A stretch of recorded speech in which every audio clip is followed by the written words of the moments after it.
Another day, another trade rumor video regarding this one player. Now, it's interesting because every time we seem to talk about this guy, it ends up being a discussion about whether or not he's gonna get traded, and this video is no different. I guess it's been a while since we've made a video like this on this particular guy, so here is your semi-weekly, maybe monthly, semi-monthly if you want to say that, update regarding his situation. Because when it comes to Montreal Canadiens center Christian Dvorak, you have folks on The Athletic still predicting him as a potential trade piece. Now, let's go over the entire situation, just kind of go over why this is a thing.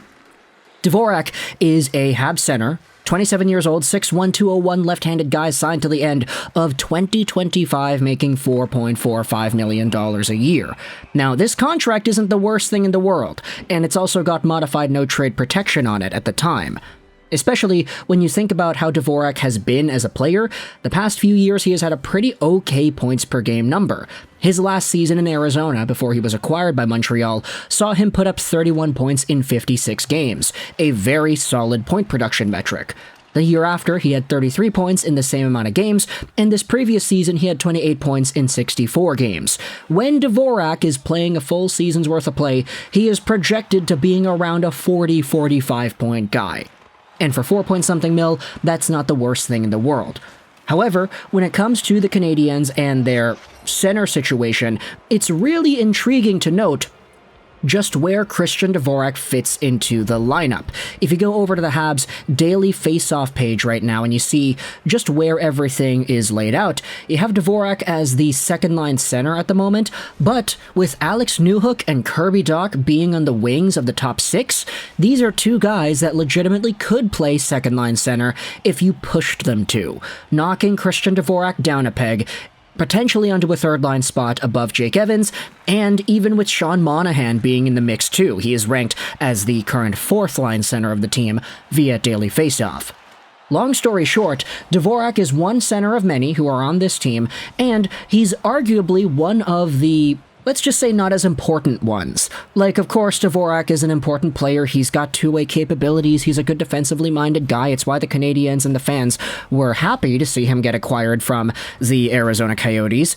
But Alex Newhook and Kirby Dach, these guys are the same age as Cole Caulfield. Dvorak is a tad older at 27 years old. When it comes to the long-term projectability, Christian Dvorak's time as a top six player doesn't seem to be extending beyond his current contract.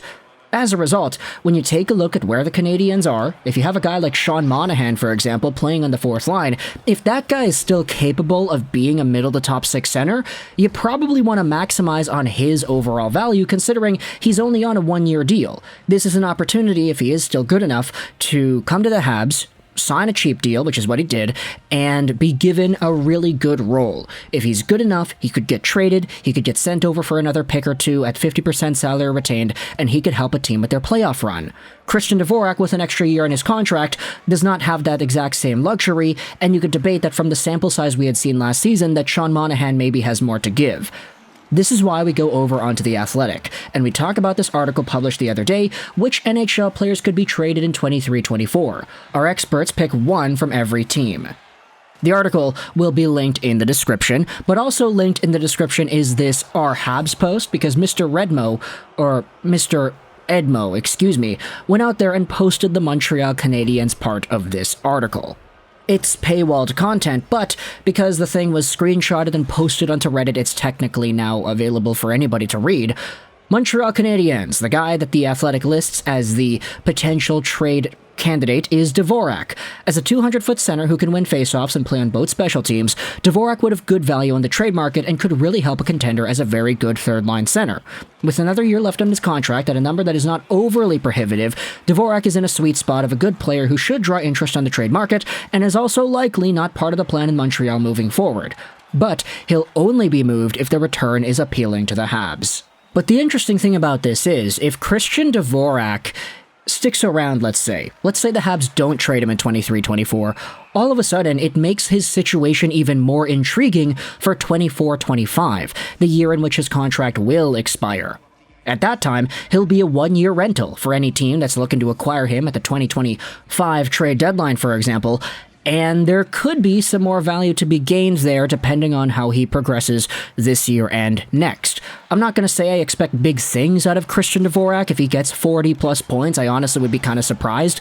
But at the end of the day, this is a guy who has a certain reputation around the NHL for being a, let's say, Anze Kopitar light type of player. And I say light very loosely, like very, very light version of Anze Kopitar, not in the same stratosphere of talent, but in the same type of player mold, in terms of being able to play in the power play, play in the PK, win faceoffs, and do well in his own end. Now, there are some commenters on this Reddit post saying that Christian Dvorak isn't even really all too great of a defensive player anyways, and that he's just more so of a guy.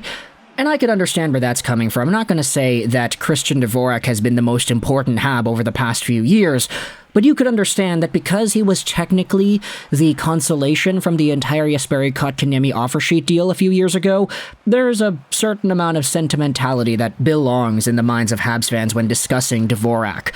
It's just, nowadays, you have Suzuki, you have Duck, you have Newhook, all three of whom could be top 6 centers if they max out in their primes. Now, whether or not we see that over the next few years is not guaranteed. Of course, Nick Suzuki is already a top 6 center, arguably a first-line center. Duck and Newhook still have some progress to go, but if everything works out, you most likely will not see Christian Dvorak be a part of said plan. He's been a pretty good player, all things considered, but there isn't really a scene where I feel the Canadiens could work with Dvorak long-term. He just kind of is a tad too old with the age range the Canadiens seem to be targeting for what they want to achieve over the next few years.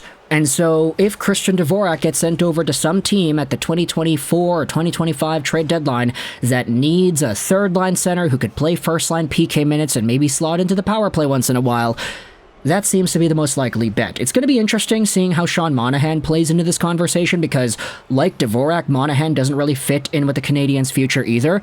He's just on a cheaper deal, and he's also got a 1-year contract rather than Dvorak's 2 years remaining, plus the fact that Monahan honestly has a little bit more to show for. He had a better points per game than Dvorak did last season, and he seemed to be a little bit better, much better actually, than he was when he was with the Calgary Flames. So Monahan, Dvorak, these guys are getting traded. We'll see what happens as the year or double years go on, but for now, let me know your thoughts in the comment section below. How do you feel about Christian Dvorak being labeled as the one guy the Canadiens could trade in this season's worth of play from The Athletic? If he gets traded, is it this upcoming season or the next one? Does he get traded in 24 or 25? How does this modified no-trade clause come to affect this situation? If you go over to Cap Friendly, it says here that Dvorak has an 8-team no-trade list. So right away, that's 23 teams he is allowed to be traded to, 8 teams he is not.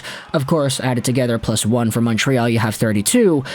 There is still a pretty good sample of teams that Dvorak could get traded to. It's just a matter of where and when that happens. So let me know your thoughts in the comment section below. Do you think Christian Dvorak has had a good time as a Montreal Canadien, and do you think his time is coming to an end? What is the trade return the Habs get for this guy? Does it all depend on how well he plays this upcoming season? Do you think there's already a sort of reputation-based value that exists and is always going to exist there? Let me know your thoughts in the comment section below. I hope you enjoyed this video. And bye.